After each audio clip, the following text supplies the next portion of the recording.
Is in close proximity to all these things, and really great for hands-on project, whether you're observing nature, working on a community project, working on some restoration, maybe creek restoration, or just out there exploring. I just want to outline a little bit what a day might look like in the life of a student there. And of course, this is going to be really dependent on who the staff are and what kind of activities the staff feel are important. But just to give you a bit of an idea what these other schools look like, often there's a gathering in the morning. Everybody in the school gathers together. There's morning announcements, things to celebrate, and just welcoming the kids and making it feel like a real community. These, of course, are smaller schools, so there's a real capability to do that. Often groups divide up into more kind of multi-age grouping. And so you may have groups go off together, exploring something, discovering something else, learning together. And it really develops leadership, and it's wonderful role modeling for the younger kids as well. So just a really good quality to have. Then you may see some cooperative games that lend themselves to some team building, hands-on activities. These could be science-based, math-based. They could be learning activities. Kids might be at a creek bed looking for living things, or they might be looking for exoskeletons. Writing, it could be journaling, it could be poetry, but all this can be done outside. We also often see so many different art projects that can be done outside using nature, what nature has to offer, and also people in the community who come to share with kids and who come to just really inspire them about art. And the art that's all around us here in Salmon Arm, because we do live in a beautiful area. There are times that learning can be away from the school too. And so you may see groups of kids going to the foreshore for the day and parents dropping kids off there and picking them up there.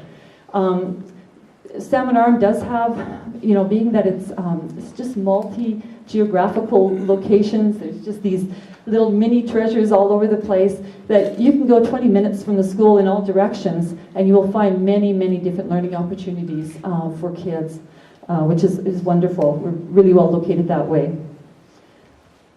I guess in just looking at South Canoe, it could provide an opportunity that is balanced with strong academics, with health giving and nurturing of the outdoors, in a setting that provides a positive social emotional growth and development opportunity for kids. On a broader scale, it could also support district programs, and I know it's been mentioned before that this could be a place that we try things, we do lots of different activities, and we can share those out with other schools as well. And it could also be a hub for that outdoor learning, providing professional development opportunity for other schools, and also for teachers, whether they're in our district or outside as well. The number one reason for a South Canoe Outdoor Learning School would be to develop students who are eco-literate, and that's who have an appreciation of nature and the place in which they live and the place in which they play. Students who are happy, who are self-regulated, who appreciate and develop positive relationships. Students who build stamina and who are curious, empathetic, and who actually build relationships with people of all ages. And I think you see that really in a multi-age,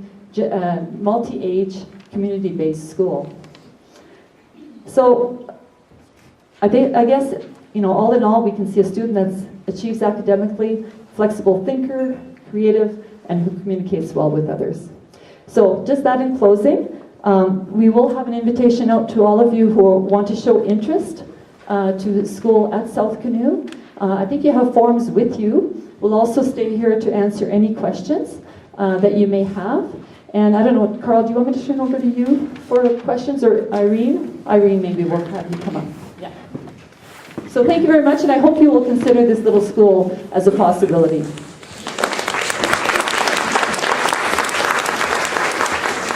This is an opportunity I'm sure you've all been waiting for. You've been hearing a lot of amazing information and stats and stories, and now it's your turn to ask some questions, and we have the committee here to answer those questions. So I'm not sure logistically how we're going to do this. We have one mic. Jaron, were you going to be running after me? I think Carl is going to run it, and anything that he can answer will help him with. We nominate Carl. Yeah. Carl will do that. Okay, here you go. Thanks, Ray. So if possible, if you can say your question loud so we can hear it. If not, I'll try to repeat it, and if we can get you to use the mic, we'll go for it.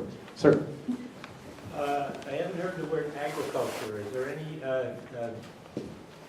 possibility of having community garden, agriculture, and so on in this environment? Sure. So some questions I'll turn it over to others, but those, feel free to jump in. But the intention would be to have a garden on site and to have some agricultural activities in addition to that on site. Yes. Are you thinking primarily K to 7 age range? So when we first started dreaming about this, I think we were thinking K to 5. When we got the responses back, the number one choice was K to 8. Second choice was K to 12, which was a bit of a surprise to us.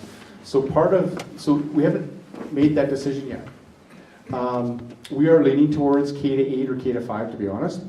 But what we're looking for is when we get intents to register, we're going to look at who's interested. And so if 80% of the interest is K to 5, then that's what we would do. If 80% of the interest is K to 8, that's what we would do. If 80% of the interest is K to 12, we would have to take a look at that, because we are looking at other models that have been successful in the province, and we don't have as much information on a K to 12. So that would be perhaps a stretch for us.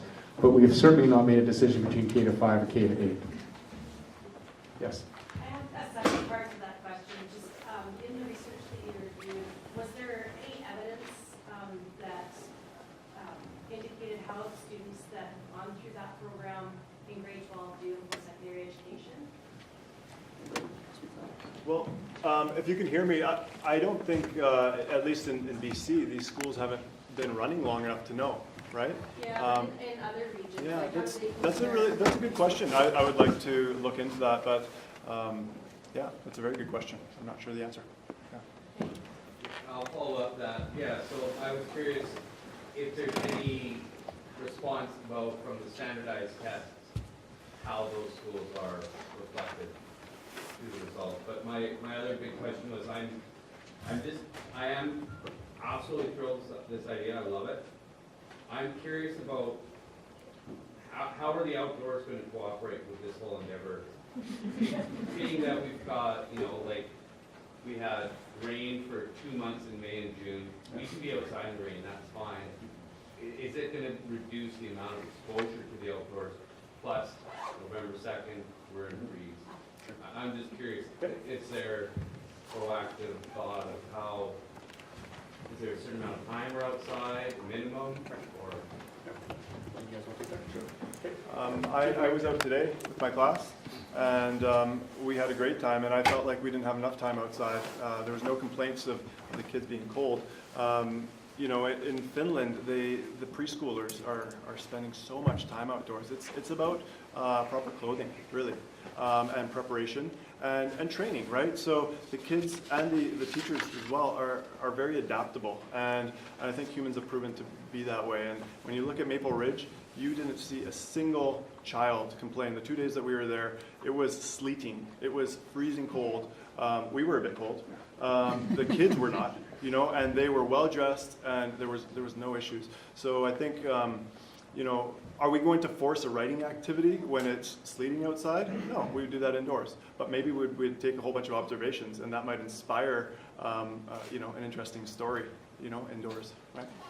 I just want to add to that. We're working on policy and guidelines around things like temperature and when would you be inside and outside.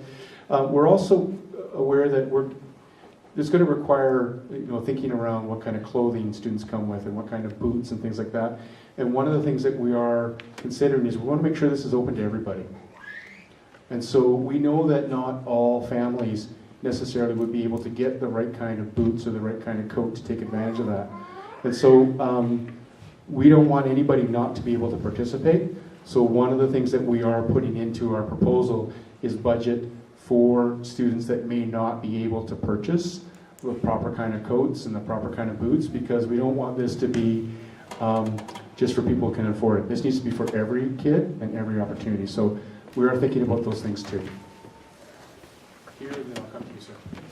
So my question would be about other languages. So my child being at fashion French immersion, myself being a francophone, it's just very important for my child to learn French.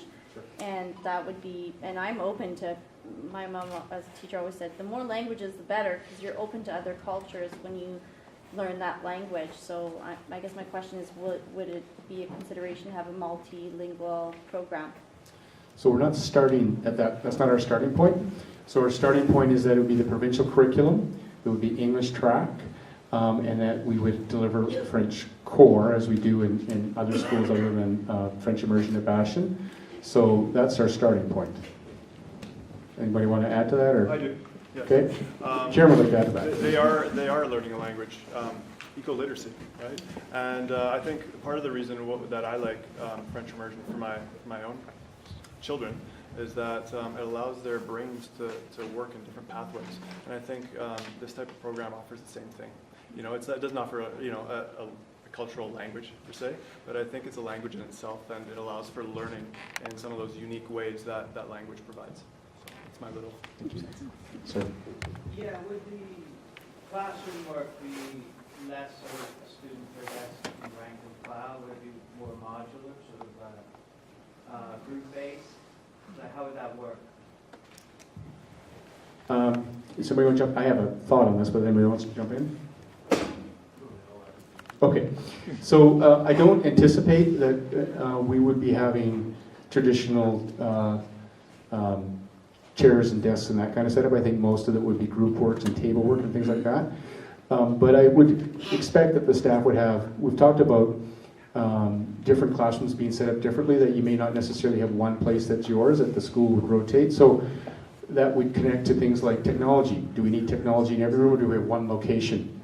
That would connect to maybe a couple of different workstations in the school. So I don't think it would be traditional classroom setup in terms of tables or desks and chairs. It would likely be more like what you see in a lot of our schools now are actually moving that way, with table work and area work and things like that. Okay? Yes? Just going back to the French thing. So if you have a child who's been doing French and is at a grade 7 level in 2018, they might get 1 year, maybe 2 years at this school, if it goes K to 8. Yes. Can they re-track back into the French, or are they done with their French after so many years? That's the first hard question. The short answer is that our French immersion track is usually continuous. We do have exceptions to that, where we have students that have been out for a year that return back. They'd have to demonstrate that they're going to be successful doing that. So I would say if it's a 1 year gap, that we likely can accommodate that. I would think any more than 1 year, because I think the language needs to be continuous, I think would be a struggle. So that's my sort of thinking at the moment, but that's the best I can do it at this part. Okay. Yes. Hi, Sherry. You want the school to be accessible to everybody. How are you thinking that transportation would work? Sure. So at this point, we're thinking a school of choice. So school of choice is that parents provide the transportation. We would not be providing busing. There was a question on the survey about busing, and the reason for that was we were curious. We're conscious that this program is much more available to Salmon Arm residents than it is to the rest of the district. And so we were exploring the idea, is if we had an express bus from Armstrong and through Enderby, would that attract potentially people from Armstrong and Enderby to both French immersion and potentially to outdoor learning? So that was the reason for the bus. So we hope that didn't throw people off, but the intention is it would be a program of choice like Bastion is for French immersion, and there's no busing provided. Yes? With it being a land-based, and especially with the indigenous component, would the Secwepemc language be introduced? Great question. We have Secwepemc language at some of our schools, and I would expect and hope and encourage that there would be opportunities for some Secwepemc instruction. Whether we have one school that is not doing core French actually in our district, they're doing Secwepemc language, and so that would be, I think, a conversation at the school community level with staff, parents, and potentially older students. But I would expect and hope and encourage, as I said before, that there be some Secwepemc instruction for sure. You've been waiting very patient. That's okay. I was actually just curious if you say like 400 people were kind of interested to be future students, and you want it to be equalized and whatnot, how would you guys base the admissions, or how many can you take in and accommodate? There's actually 8 classroom spaces. So potentially that's about 160 students. I think there will be a difference. I think tonight will give us a really good indication. I think it's one thing to say I'm interested on a survey. It's another thing to put your name and your child's name on a piece of paper. And from that, I mean, if we got, say, 100 students, that gives us a good chance to figure out grade configuration and consider if that's viable. That's the easy answer. If we get 220 people really interested and we only have 160 spots, then we're going to have a conversation around what's going to be most successful in terms of getting a school off the ground. And so is that a K-5 where we start young and then expand to a K-8 over time? I am much more in favor of starting small and making sure we are successful and then growing, rather than biting off more than we can chew to start. We have not talked about a registration process if we have more than capacity of the school, which would be about 160. If we get more than 160, then we're going to have to sit down and if it's approved by the board, then we're going to have to come up with a process that's fair and open. How are you going to address teaching core skills like reading and spelling and math? Sure. So, does somebody else want to take that part about the? I've talked a lot. How about Isabel? Sure. Oh, apparently I'm starting. I think you heard Jared say at the beginning that I'd asked him to talk about student achievement, because right from the beginning, it has been clear from my point of view, and I think the committee's point of view, that this has to be a program where reading, writing, and numeracy are taught as part of the provincial curriculum, and the provincial curriculum is taught, and that this is an area in a school where students need to be successful in reading, numeracy, and writing. Okay, don't forget writing, right? So it needs to be taught.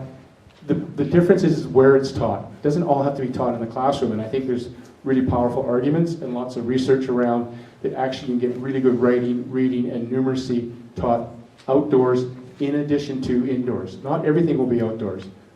So that's the best I can give for you. So how much time is going to be indoors? Oh, okay. So with outdoor learning, we're expecting, it'll be depending on day and weather and those kind of things, but we're expecting anywhere from 25 to 50% of the time to be outdoors. Is that a fair comment? Yeah, I mean, some days we may spend the whole day outdoors, right? I mean, when you're involved in a project in town, and, I think it's going to lend itself to, it's going to go back and forth. So yeah, I think 50% is probably, it depends on the teachers too, right? Did I answer your question? Kind of. Kind of, yeah. That's a fair comment. Sounds like you don't have it nailed down yet. Nope. So we have the nailed down part around the research around student achievement, right? In terms of lots of research indicating that with literacy, numeracy, and writing, that students in outdoor learning are doing as well or better than students in non-outdoor learning schools. So that part I feel comfortable with, and sharing, and that research is online. But I don't have nailed down as the amount of time outside, how that will look, et cetera. Yes, because that will really be a school-based conversation. Can I just add one thing? I think it's a really hard thing to nail down because it's so dependent on the staff that work there, right? So there isn't anything that dictates how much I, as a teacher, can spend outdoors or indoors within the regular system, right? And my class right now is close to a field trip a week right now, right? So there's nothing that's nothing dictated. So it's going to, I think that the administration and the staff at that school are going to really dictate that. And because this is new to our area, I think they have to feel it out and see what works, what is the best for achievement, what is the best for wellness, right? I think this is a learning experience. I think it's fair to say that this is a learning experience for everyone, including the students and the teachers, right? Sure. Back there. Sort of a two-part question. I'm wondering if you could just clarify for parents who may be interested, expectations for the parents. Are there going to be expectations that they might not experience at another school And another part of it is related, for example, off-the-site activities. I was a teacher, I know what school bus costs and fundraising. So would there be an expectation, would there be a fair amount of off-site activities and counting on parent drivers? And what about parents that maybe don't have a second vehicle or the money to contribute to that? Or will there be extra funding for school buses? What are the thoughts on those types of things at this point? Good questions. We've been thinking about those things. So a couple of things is there will be some expectations for parents. We're working on putting together sort of almost an abbreviated handbook of what the school policies could be. And one of the things that we're having a conversation is, and Jaron mentioned it earlier, is that the field trip may be not at the school, or the location for the day may not be at the school. And so rather than have parents drop their child at South Canoe, they may be dropping down at the bay, right? So those kind of things. We're not expecting to have, how do I say this? We expect field trips and stuff, but my intention and our intention is not to have increased student fees above what other schools would have. We do not want to make this cost prohibitive. I'm also cautious, quite frankly, that we're not putting more resources into South Canoe than we are into other schools. So I have to balance that. But it is not our intention to have exorbitant school fees above what is already challenging in schools for lots of families. So the piece that will be challenging for some parents will be if the field trip is at a certain location that's the school site for the day. That's the kind of conversation we're having. Does anybody want to add to that? Oh, okay. Just follow Yeah, up part on two. that. More parental involvement, for example, on the days off-site. Would the expectations more parental involvement? Yes, I think there will be, certainly for some sites, right, we have requirements around student-adult ratios for safety reasons. So for sure, if there's different sites and stuff, yes, we would be expecting and hoping and asking for parent involvement, absolutely. I think we're all kind of hoping that this would be creating a community too, right? Yep. So if we can have, kids create friends, and we have parents who can help others, drive them here and there, and do as much as we can. I love the idea, I'm really excited about it. I just have two things that I hope that we will think about is lots of emphasis on learning about nutrition and food, like food classes and those kinds of things. And also, I've seen lots of videos, and I think it's a really wonderful idea to see kids going to senior centers and things like that. That collaboration looks like it's a huge thing for our community. Okay, thank you. Sir? So in our school district, our elementary and middle school prep time for teachers for the most part is provided through music. I would expect we would do some music, whether we do what traditionally right now is about 100 minutes for elementary, or whether we have a different model where we maybe do 50 minutes of music and something else. But likely, to start with, we would do the traditional 100 minutes of music a week for students. You've been waiting there. Can I just ask what the state of the school is in? Sure. Because I know there was some talk around that. Sure. So we have some work to do in the school. So as I said early on, one of the biggest potential downfalls for proceeding would be if the bill came back to start the school up, it was going to be $1 million to refit the school. We were toast, right? There's just not that funding available. It will take about $450,000 to get the school ready. So that primarily is around roofing and primarily around wiring. Some of those costs are covered by certain grants for some things, but a lot of that cost is on the district to provide to get the school up to speed. So why do that? Well, as I mentioned before, we're costing out portables by the time we site them and stuff at about $192,000. We're anticipating within 5 years to need 8 portables. There is additional cost also, however, when you open a school. I want to be clear about this. If it was just based on cost of portables versus refitting South Canoe, it's actually an easy conversation. It's much cheaper to refit South Canoe. But there's ongoing costs at a school, right? You have additional staff to keep the school running, and additional cost for a school of South Canoe size is about $385,000 to $400,000. So that's a huge consideration for us to think about. Okay, but the school is in good condition, but it does need some work, right? The roof primarily. Hi.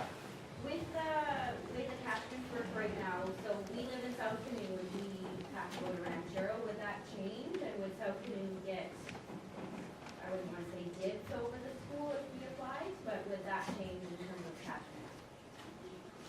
Two questions there. So currently you're in the Ranchero catchment? Yes.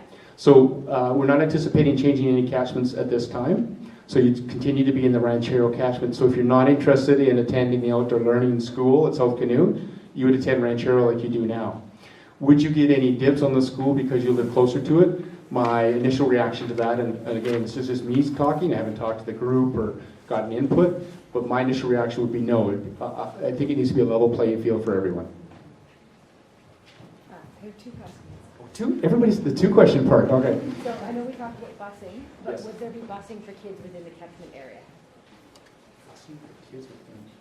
There would not be a catchment area. So the entire district is the catchment area. Okay. Yeah. And the second one is, will there be a place for parents to provide intent to register other than here tonight? Because there's a lot of people who couldn't make it tonight. Yeah, so we do. So we have an online form that we're going to post tomorrow, hopefully tomorrow. And we're actually going to record, we're recording the presentation right now, so people can view the presentation if they have the patience to sit through it. And there's an intent to register form on there as well. Okay. Yeah. Is that on the district website? Yes, Okay. that'll be on the district website. Sorry. My question is all financial, having been in business for 40 years in this town. I hope that somebody has gone to the powers to be and to see if there is sufficient funds to fund all this. Sure. Or start it up to fund it. Right. So So those numbers I gave you earlier, so we would have to come up with the funds from the school district, right? So until the board approves, if the board approves, the outdoor learning school, we can only present the numbers that we have. If the board approves the opening of the outdoor learning school, then the school district needs to come up with the funds to, first of all, upgrade South Canoe to get it ready. And then, of course, we would need to budget every year for the ongoing costs. That would be for us to do. We've already explored some ideas around, is there certain grant monies that we get now for facilities grants and things like that? Can we access some of that? Yes. But again, that comes out of our total pot. So there's not anybody else providing the funds. That will come from the school district. Yeah. Sir. The 522 or 552 respondents that you had to the survey. Yes. Do you have, is it a pretty broad age variance? Like, is it across the board? You have a consistent interest for most ages from K to 8, or my kids are under 4. Sure. I'm just stoked. They're free range, just like our chickens. There's an intent to register form. So I have that information. I don't have it right here, but I can actually pull that. My sense is that it was fairly even across the board. It was more focused in sort of the K to 5 early primary, as I recall. But I can actually pretty much believe I can pull that information for you, but I don't have it right here. It sounds like the lottery with 20 seats in the classroom. And I'm not being critical. No. I'm going, like, that's what the building is capable, the capacity of the teaching staff, and, you know, it sounds like there's some big challenges ahead to accommodate that much interest. Yes. Yeah, I will agree with you. We got work to do, yes, absolutely. Tiff? Hi, Carl. I was just wondering, you did talk about how it is going to be an English stream school. Is there any thought of French immersion being introduced at any point? Well, I won't ever say never at any point. I am cautious that we don't start there because and this is a personal philosophy, I think sometimes we try to do too many things and then we don't do one thing well. I would very much be a proponent of saying, let's focus on an outdoor learning school. Let's make sure that we are doing that well. And that to me means 2, 3, 4, 5 years of demonstrated quality learning. And then at that point, if probably different people in a room say, you know what would work, maybe could we also now try French immersion? I think that would be the time. Certainly, when my voice is at the table, and I won't be the only voice, my voice would be, let's focus on outdoor learning. So that may not make everybody happy, but that's certainly what I'm going to be pushing for. At the end of the day, I'm not the only voice. Sir? If we go with the K-5 or K-8 structure, has there been a study done on students when they get out of that and go back to a classroom-based structure? What is the effect of Sure. that? Any comments on that? Jared, Yeah, can I make one on please, that? yeah. I think that when you look at the kids with that age, like that 7, 8, grade 7, 8 age level, and you have a kid who's very confident now, very self-assured, very capable, as Jaren said, from kindergarten up and independent, I think that they're more community-minded, and I would see them integrating very well, even being maybe good role models or leaders. So I don't have that information. I'm not sure if any of the team does. I do know that the schools that we've looked at, Maple Ridge is K-8. They just went to 8 this year. Okay. And they're looking at a high school model now, so that the students who were in a K-8 would now go on to more of a high school model. Right. But it's a fair question, and I think that's something we should reach out to those schools that have K-5s and K-8s and get some information on. It's a fair question. Thank you. I Yep. can just talk about the Sangster Nature Kindergarten. They did a research on how do those kindergarten kids who are outside every morning, how do they transition into a regular grade 1 class? And one of the first years that they had it, those kids went into kind of like Jaren's classroom this year, inside the classroom, like there was no windows even. So the contrast was really sharp, and those kids still did really well. And Jaren, weren't we looking at that research about regular nature K kids? Yeah, I don't want to cite that one because Okay. I was looking for it the other day and couldn't find it, so I'm not. Oh, you Now you know how our committee meetings go. So I've been to a number of meetings, and I've been at them partway through, and I'm like, okay, I've got all the information I need, but I can't find a graceful way to leave. So how about if we take like a 1 or 2 minute break, and those people that need to go and go home and feed their kids feel great, we're going to stay and answer more questions. So if there's people that would like to leave, and this is the time, there's intent to register forms at the back. We'll take about a 1 or 2 minute break, and then we'll come back and answer questions for those people that are still here. With the intent to register forms, if you would just leave them on the table, or if you would bring them to the front, we will gather them here.